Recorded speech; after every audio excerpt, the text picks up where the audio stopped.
Welcome to another episode of Inside the Chambers. Today I am here with Miss Shakera Johnson, who is the Director of Information Security at Cable Bahamas, and she's here to discuss AI in the legal practice.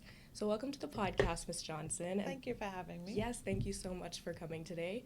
So I'd just like to start by asking you if you can share some background information on yourself and how you got into your career of information security. Of course.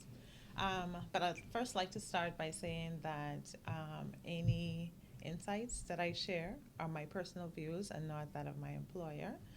Just wanted to get that out of the way. Of course. And so I have been in this field for about 15 years now, Wow. surprisingly, right? I know I look young. You but do, you really do. Yes. So I worked in hospitality for about 11 years, in cybersecurity as well. That's where I was introduced to the field and developed a passion and just, picked it up and ran with it.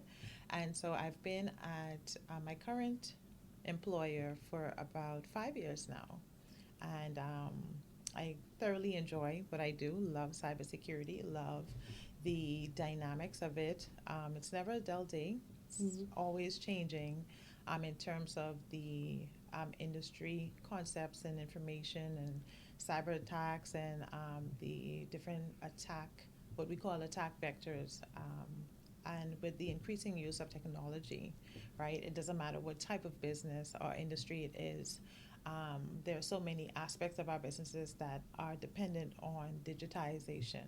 And so that, for me, just keeps my passion going, because now I'm always going to have to think about ways to protect myself, Right. my community, my organization that I'm employed with from new and evolving threats. So it's exciting. Sometimes it could be overwhelming, but it's good work. Wow. I enjoy what I do. Could you explain exactly what AI is and what some of the common AI platforms are? So AI, I know it has grown in its visibility and use as of recent years. And for some people, it's still quite an intimidating term. But artificial intelligence is simply the concept where computers perform human-like tasks, such as data analytics, automation, right? And some of the tools that are powered by AI, some of them we don't think about, but some, that are very technical. But some of the tools in our everyday use, a lot of us use Adobe, right, for document management. They have AI capabilities. The streaming platforms that we use, Netflix, Really? uses AI to predict and Right. recommend to us shows that we watch based on shows that we've watched in the past. When you use search engines like Google, Bing, they have AI capabilities that predicts and gives you information tailored to you and your preferences. So we use AI pretty much in a lot of our everyday solutions, Microsoft Office suites. There's AI components that help you to analyze data quicker, helps with your productivity tools. It makes them even more efficient today.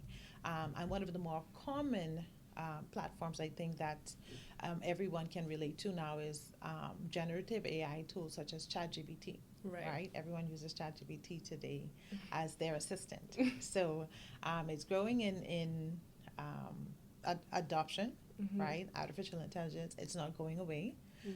So it is going to be a part of our lives from this point on. Moving more specifically into the legal field, how would you say AI is transforming traditional legal tasks? I know that a lot of lawyers, including myself, use AI for legal research. Absolutely. What are some other ways that AI is used to kind of push the legal field forward? Yeah, so when you think about drafting or analyzing contracts, for example, AI has accelerated your ability to produce contracts and any types of documents, wills, NDAs, right? You're able to produce them at a faster pace. You're able to analyze contracts, for example, to identify clauses that may be a red flag or risks Right. associated in contracts. So there are so many applications. You mentioned the legal research, right? Having the ability to canvas thousands and thousands of files, which might have taken an individual days Right. to get through, takes minutes now, right? So there's definitely the benefit of increased efficiency. When you talk about other benefits, like cost reduction, where it might have taken you, X amount of staff to get a Right. certain task or a case to be reviewed or to get through the whole process of litigation, whatever. You now can use artificial intelligence to cut through some of the more administrative tasks, right? And you'll have the ability to focus on more value-added activities, the negotiations, the advocacies. Those are some things that artificial intelligence just cannot replace. So there's so many benefits. There's the e-discovery, right? Again, scanning documents at an even more accelerated pace. Right. So all of these are benefits that I think law practices have seen or seen materialize in their use of AI tools. Right. So I'd like to also explore some of the challenges that come with AI. Definitely. What would you say some of the key, like, data privacy and cybersecurity concerns are for law firms and businesses in the Bahamas with the rise of AI? Yes. So in addition to the natural skepticism that comes with the word AI, the concept of AI, right? We think about the computers and robots and, technology is just going to take over mankind. So that there's those innate concerns that we have, right? But when it comes to the use of any technology, whether that's AI, whether that's cloud applications, just the use of the internet has some inherent risk. When you think about AI tools, they have the ability to process data. We are the ones that's inputting that data. So we have to be more security aware, right, when we're using these tools because they have the ability to be misused. The use of AI platforms can be used to accelerate the different types of attacks that law firms or any other firm, I would say phishing emails, for example. Right. So we have where the hackers, we're going to use that term, hackers would use AI to create more convincing phishing emails and social engineering attacks that can target our organizations.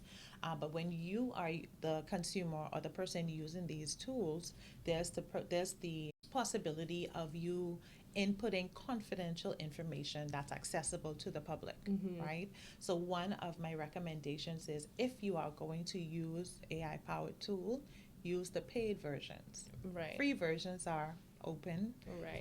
The information is available to everyone that's in the platform. And there's a term that we use, if you use free tools, you're the product. Right. If you pay for it, then you're paying for a product. Right. Where there is more security, there's more privacy embedded in the paid versions, and it limits the information or the access to the information to you and your environment.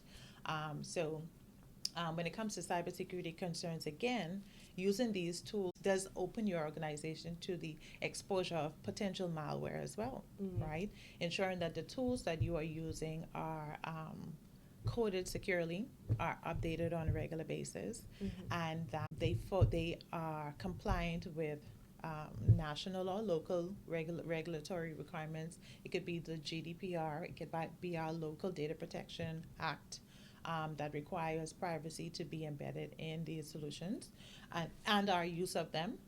So the concerns, I would say, are mounting, again, because we're not educating ourselves in terms of the proper use of these tools.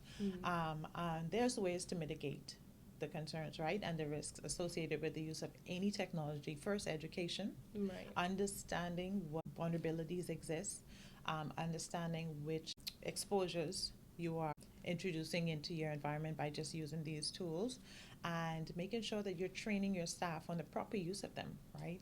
Ensuring that your staff knows how to properly prompt these tools, which is, how we query and get the information we want from the tools that we're using, like the chat GPTs. Ensuring that you have a team of technology persons who are responsible for ensuring that you're securely implementing these tools in your environments, I would say is one of the key things as well. Right. With the rise of AI, and because AI is so accessible nowadays to a lot of people, how do you think law firms and businesses can stay competitive in such an increasingly digital world now? Oh, that's a great question. I would say use the tools correctly and use them with a strategy in mind, right? If that strategy is to increase efficiency, if that strategy is to lower costs, right? Those are the ways in which your businesses can really get the value of using these tools, and in turn establish yourself as the more really position yourself to be in a more competitive market. Again, all of us are going to have access to the same tools, but it's how you use it, right? How you use it to service your clients, how you use it to streamline or improve your business operations.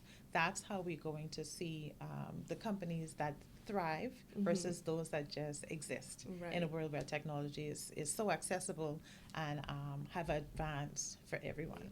So my final question is, what advice would you give to individuals who are just beginning to use AI in whatever profession they're in? Yes, great question again. First, do your research, right? Understand the capabilities of these tools. See where they align with your objectives, your business objectives, or whether that's, again, cost savings, providing efficiencies, and making the choices based on your needs. Ensuring that you're not oversaturating your environment with these tools and you don't know how to properly use them. Start small, do pilot applications, right? And from that small scale, then you build on it. Ensuring that you're training yourselves, again, on the proper use is very, very important. Making sure that you have the security concerns top of mind, and then you put in the mitigations from the onset. I would say just really being open-minded to the capabilities and the possibilities that AI can really help your organization to grow and thrive. Right. Well, thank you so much for coming on the podcast today. Yes, thank you for having me.